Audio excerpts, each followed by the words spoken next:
When you trust Ferguson Roof Systems to replace your roof, we go the extra mile to protect your home and property. On every job, we deploy durable netting to protect your home's exterior and landscaping. It's just one more reason why you should call Ferguson Roof Systems today.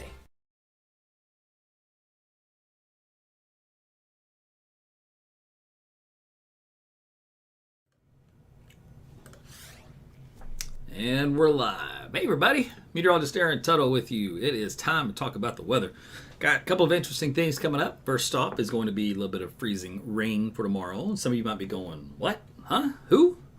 So yeah, I'll talk about that. And then also, of course, the big focus probably you've heard all week in the weather business is what's going to happen on Sunday.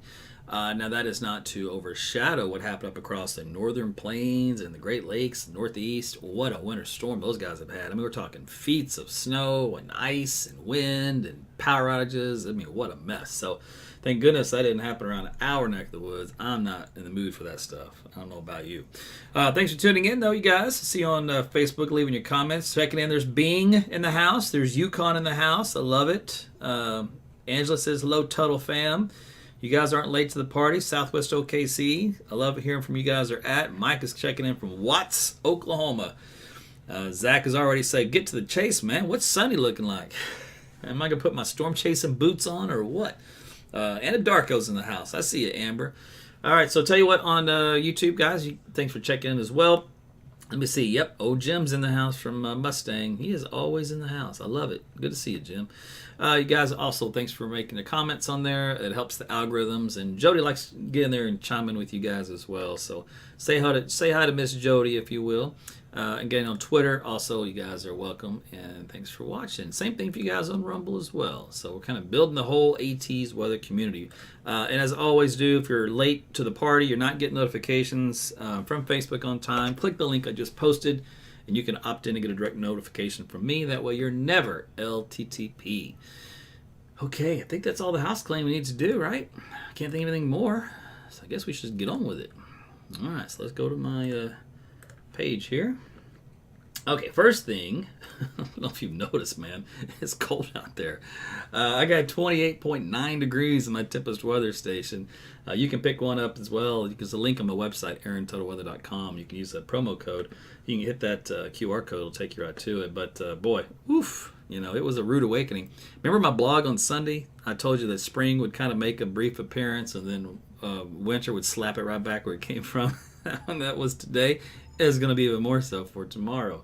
All right, let's take a look at that. Here's a look at temperatures out there across the state.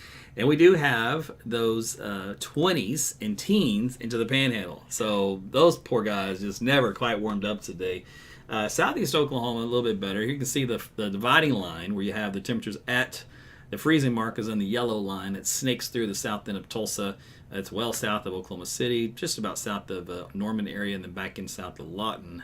So that's where the cold air has been for today. If you do look at the temperatures this morning, though, they were at the goose egg point in the panhandle, quite a bit colder.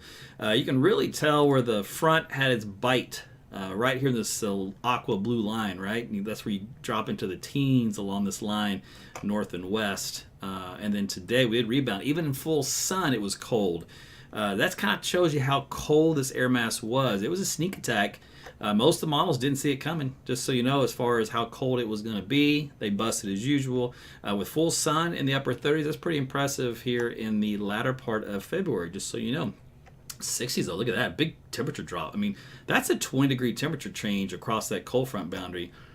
So yeah, brutal day. All right, so we're gonna end this discussion briefly on the winter. We'll pick back up with the freezing rain here in just a minute, but I know you guys are saying, okay, what about Sunday? What's the big deal? Storm Prediction Center already has much of Oklahoma in an enhanced risk of severe storms. That's what the yellow goes into the orange, meaning that the magnitude of severe weather should be a little higher than on just the lighter amount. If you zoom into that with a Norman outlook here from the National Weather Service, it kind of covers again most of the area here in central and western Oklahoma. And of course, they as always say, check back later for updates as we get closer to the event. Same thing for Tulsa. You guys are also in that kind of a moderate range here. So look for this outlook to change a little bit each day as new data comes in. If we look at the analogs, in other words, we have a similar setup in the atmosphere of storm systems. How did it do? Well, if we kind of combine them through history, typically it favors severe weather in this pattern across the eastern Texas Panhandle and western Oklahoma for all severe modes. If we look at wind by itself, there it again. If we look at hail by itself, there it is again. Maybe if we look at tornadoes by itself, there it is again. So just to show you the probabilities are there. Now, that doesn't necessarily mean all that stuff's going to happen. You have to get down to the minutia, and we're getting down to the minutia here in a second. I just want to give you a brief overview of what's coming our way for Sunday. And okay, so here's a look at the model data as we head into tonight through tomorrow.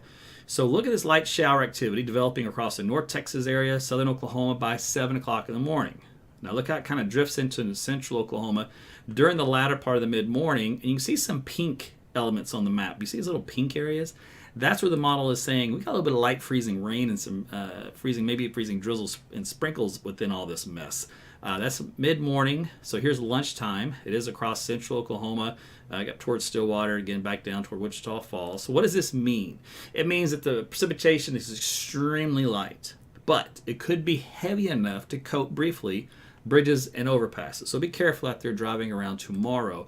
That pink area, even a little bit purple, sneaks in here across really most of central Oklahoma during the day.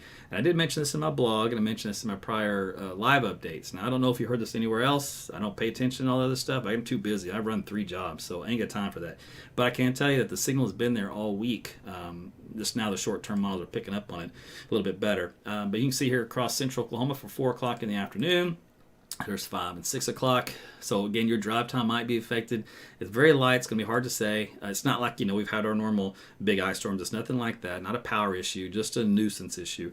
Let's see. There's 8 o'clock, 9 o'clock. There's still some signals of some very light precipitation overnight tonight into early tomorrow morning across parts of central and southern Oklahoma, but it's extremely light, even more so than during the day tomorrow. And then we still have on Saturday afternoon some light showers bubbling up along the Red River. So a lot of cloud cover, come off on showers and sprinkles for the first part of our weekend. If you do look at a two-dimensional view of the atmosphere, and two-dimensional view, so, what I'm saying, you slice it in the vertical, so you can see what it looks like aloft, and we can just like chop it with a knife. Up here, in the snow growth layer, there's no moisture. So it's not like it's a big precipitation event. All the moisture down here in the green and purple is down here low, around 5,000 feet or lower. So that's why you're only squeeze out really, really light precipitation. And the accumulation factor in this is about 4/10. So it starts here in this particular model output for Oklahoma City, for example, just picking a spot around just before lunchtime through the afternoon, and then it looks like maybe a little touch overnight into early tomorrow morning. So the signal is there. So just watch the bridges and overpasses if you're out about tonight. We talked about the temperature, or the amounts won't be that heavy. The highest amounts down here across the southern third of the state for precipitation, it's anywhere from a few hundreds to a couple of tenths along the Red River. Here in central Oklahoma, it varies from just a few hundreds to about a tenth or so. But that's all it would take if you actually had enough of that to glaze the roadways. So extra careful tomorrow. All right, temperature-wise for this event, obviously it's cold tonight. So we're going to be down, and the model's already busted, in the real-time hours. In fact, let me go back here to 9 o'clock. There's 9 o'clock. So, for example, 32 degrees. Now, remember, I looked at my thermometer. I was 28. So they always don't do very well on these shallow air masses. Okay, so let's go to overnight period into tomorrow. Looking about 7 o'clock in the morning, so easily into the 20s and teens. North and west of Oklahoma City to the Panhandle. It's still hanging on a little milder in southeast Oklahoma. By lunchtime, though, we're still holding into the 20s, so cloudy skies, that light precipitation. Here's the afternoon, rebounding only to the upper 20s to around 30 degrees, so cold day. And again, when you see this blue areas where you pretty much have your threat for a little bit of light precipitation of the frozen variety of the ice on the bridges and overpasses. So spread the love, spread the word. Okay, then we head into the morning hours on Saturday, another cold start. Some 20s and some 30s out there across the state. And then by the afternoon, we should warm up a little bit better into the 40s statewide. Still a chilly day, respectively. And then the question is, how much do we warm up for Sunday? All right, so here's a look at the upper level. Well, I'll say mid-levels atmosphere. We'll look at the vertical velocities. Where you see all the colors that represents the lift in the atmosphere. This is Friday. That's why you can see some of that light precipitation getting squeezed out. It's right over Oklahoma.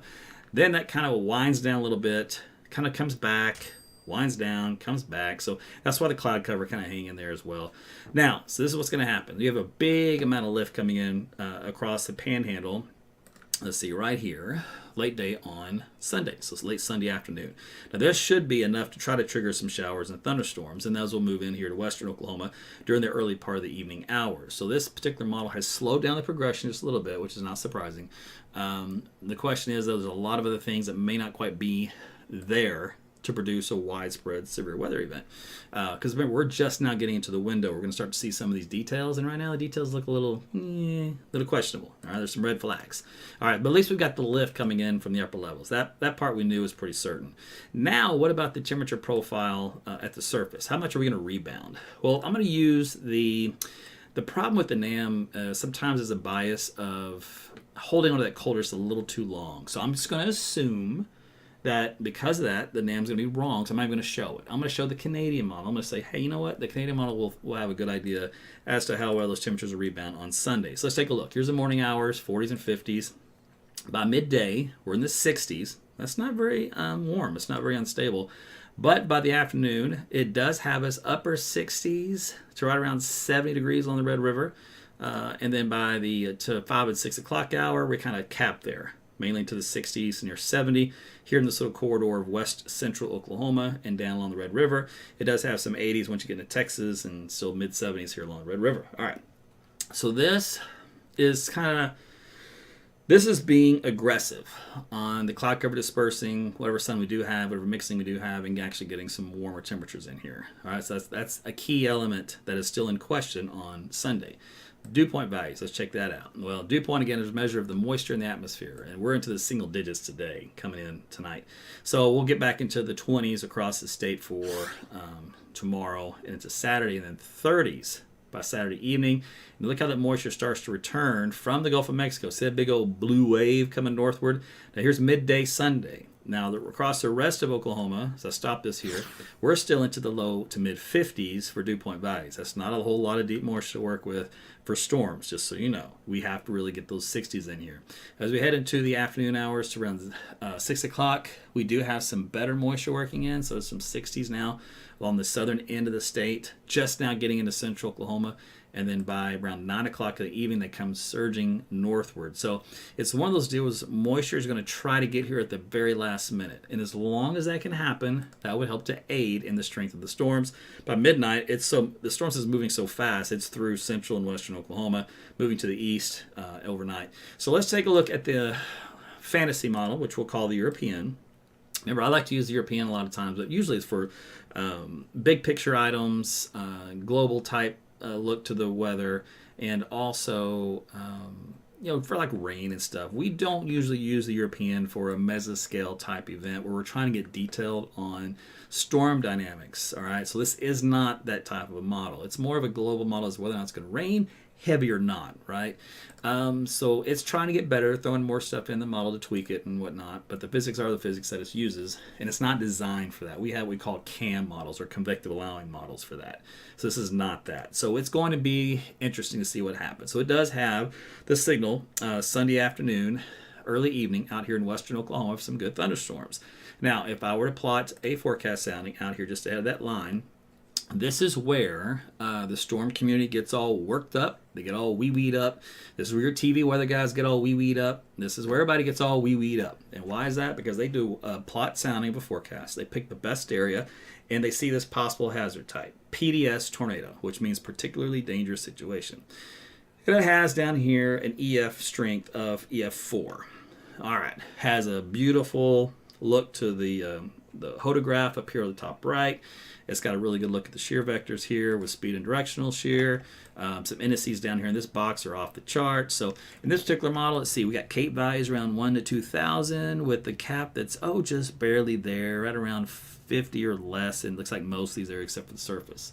All right, so in theory, this looks like wow, that's a big deal. But I got to warn you, this model is not designed to pick out the dirty details that will throw all of this array. But I want to show you this, that you now know where all the talk is coming from. It's all based off the European fantasy that this is going to be a tornado outbreak, really bad situation. That model is not designed to do that, just so you know. So grain of salt with this data. What I need to see is the other data come in to back what the European is seeing. Right now, that's not on the table. It's decent, but it's not there. All right, so let's go to the 9 o'clock hour for this. It does have a nice squall line appearance to it from southern Kansas, on through the I-35 corridor, then back out to Texas, and then by midnight, it's almost through the state. It's moving just east of Tulsa, far eastern Oklahoma, all the way pushing through Dallas, and then back into Arkansas as we hit about 3 o'clock in the morning, Sunday night and the Monday morning, and it falls apart here over Arkansas, and it's not even what it used to be. Now, again, this is just according to this model. Now, I will show you the NAM model. It's our convective allowing model. This is what it does at the same picture, right? All right, let's get to the point here. And here's Sunday afternoon. Okay, so remember, the European model had all the action starting here. And look what the NAM does. Now all the action starting here. Huge difference on timing. All right, and that's because of the placement in the upper level system. Again, this isn't unusual. This usually happens a lot, so I'm not surprised. Now, as we go through the next hour or next 3 hour window to 9 o'clock, this batch of rain moves here. You don't see any yellow on the map, other than what I just drew, but in the storms themselves, meaning this is just a rain signal that moves through central Oklahoma by midnight. So it's slower. It's about 3 hours slower back west, which means we've lost all of our daytime heating, what we did have. Now, again, the problem with this model is it's a little cold on the temperatures, and that's why the output on this is very blah. I mean, it's a nothing burger. All right, so again, if this model is wrong, you'll have a little bit better output to look at in the future runs with a little bit better instability. Now, we'll tell you that there's a weakness showing up in all the model data, and this is what I currently envision happening. It may not happen out this way, but what I currently envision happening is, and this is until we see the new data, which has better look at it. Remember, we're just now on the edge of starting to see some of the details. So tomorrow we'll see a lot more, and Saturday and Sunday, of course, perfect. All right, so here's what happens, and my theory of how things may evolve. A little late progression, so back out in the Panhandle, storms, moisture starved. They'll be high based, meaning there'll be hailstorms that do develop. As they come into the central or western parts of Oklahoma, a cap will build in ahead of them. So any storm that has kind of a high base structure to it will stay high based. High base means it's not rooted in what we call the boundary layer, meaning that it rides kind of the elevated inversion, and it doesn't get down to where we live and breathe down here just a couple 100 feet off the surface. It doesn't tap into that lower level instability. So I think with an elevated capping layer that's going to be present during this entire event, that's going to have a tendency to keep all these storms slightly or a little bit above on the elevated side. What that means is it helps to reduce A, the potential for tornadoes, and B, the severity of the storms. So you'll still have a little bit of hail, you'll still have a little bit of wind, but it won't be some widespread, very destructive type element because of that feature. Second thing that's a weakness I see is we just don't heat up enough. Too much cloud cover over the weekend. Again, we're trying to get rid of that leftover thin layer of very cold air, try to mix that out. And the dew points come in very last minute, late to the party. So there's a lot of things I don't like in the setup to get me all excited and worked up. So those are all the elements I'm watching right now in the data. They don't look all that great. So we'll watch it though. We'll see what happens as we go through time. So temperatures, again, cold tomorrow. This particular number here is going to bust. There's no way we're going to be 37. We'll be in the 20s to near 30 all day tomorrow here in central Oklahoma.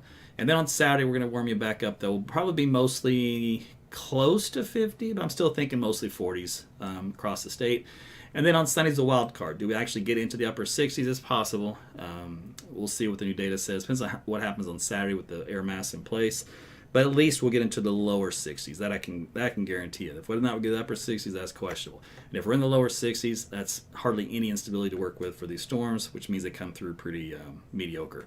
Otherwise, we're back in the upper 60s and 70s through the intro of March. Yay! We finally made it to March. And then after that, I spent zero time looking long term to see if all these numbers are going to hold or if they're going to change or what's coming our way. I didn't have time. I had to deal with a little bit of ice we'll have tomorrow, and then whether or not we're going to have big bad severe weather outbreak on Sunday. I looked for things that I did or did not like in the data output. So that's it in a nutshell. I'm going to look real quick while I have you here. Let's see if the new model came in for the GFS. And it did. Just going to see what it does. If it's exciting, I'll show you. Let's see here. 6 p.m. Okay, we'll do that. All right. Again, it's not a convective allowing model either. It's a global model. But it does have an idea where there should be light precipitation versus heavy precipitation. So 6 o'clock in the evening, we'll see what it does. Now, it has that more eastward look to it, kind of match the European data.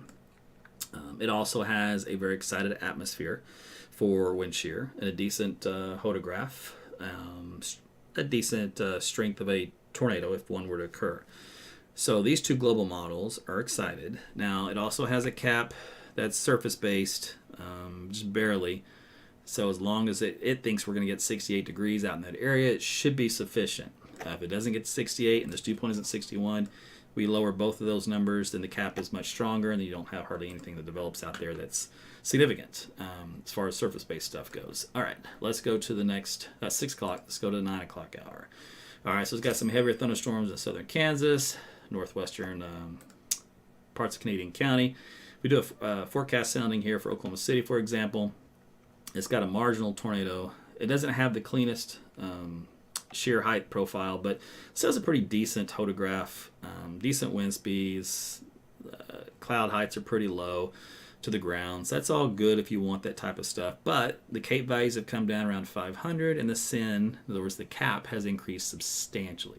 So what this means is any storm that is not already rooted in the boundary layer that comes into this environment will be incapable of producing a tornado.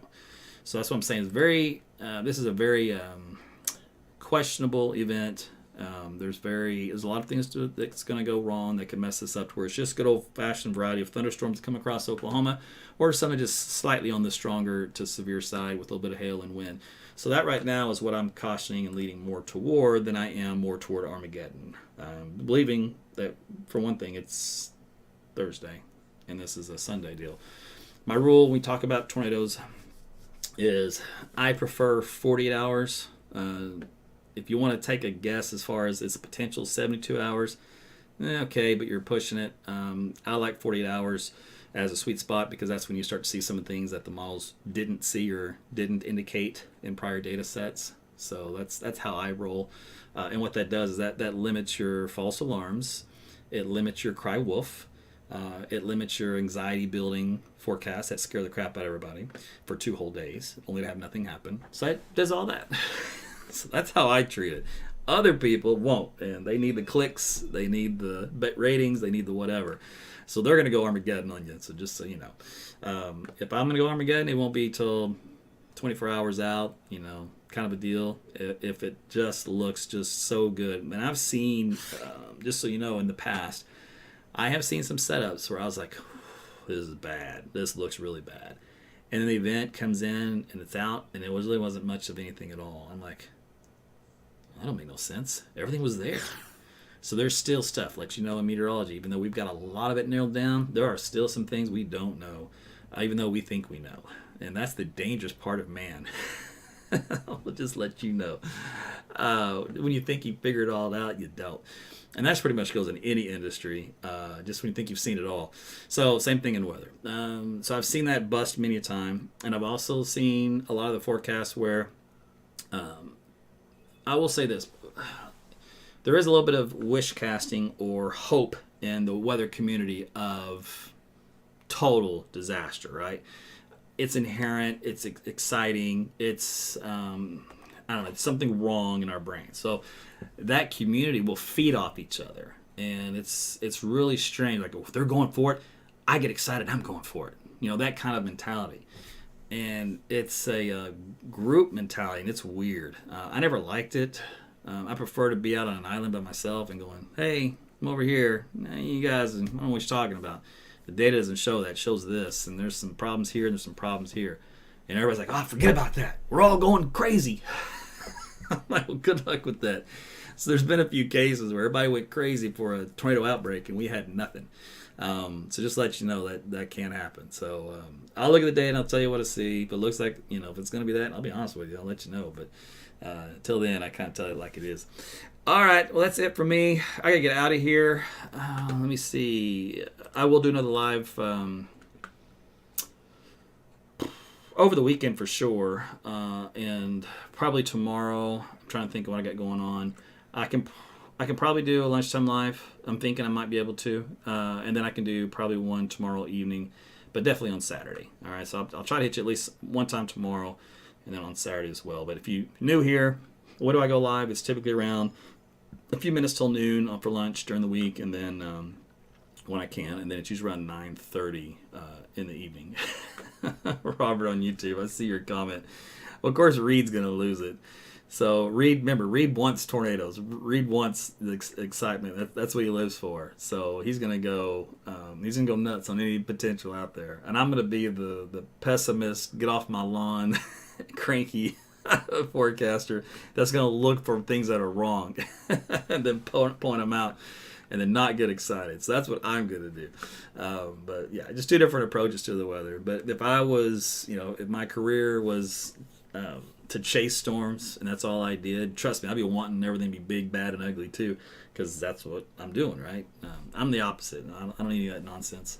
So I used to like, big severe weather and everything as I was younger, but now that I'm, about 100 years old, I'm like, not into it. You're like, are you really near 100? I said, yeah, man, I found the fountain of youth, but I ain't giving it away. Anyway, enough silliness. All right, I got to get out of here. You guys have a great night. Again, thanks for your comments, your suggestions. By the way, as always, thank you for support. Anytime you guys send me stars on Facebook, I appreciate it. Anytime you support me through Patreon or joining Facebook fan subscriptions. Who said put up a weather balloon? Hold on a second. Please put weather balloons in your merch. Okay, man, thank you for buying some merch. If that's on your table as well. So anyhow, in any way you want to support AT's weather, I appreciate it. All right, we'll talk again soon. You guys be careful. Good night. Sleep well.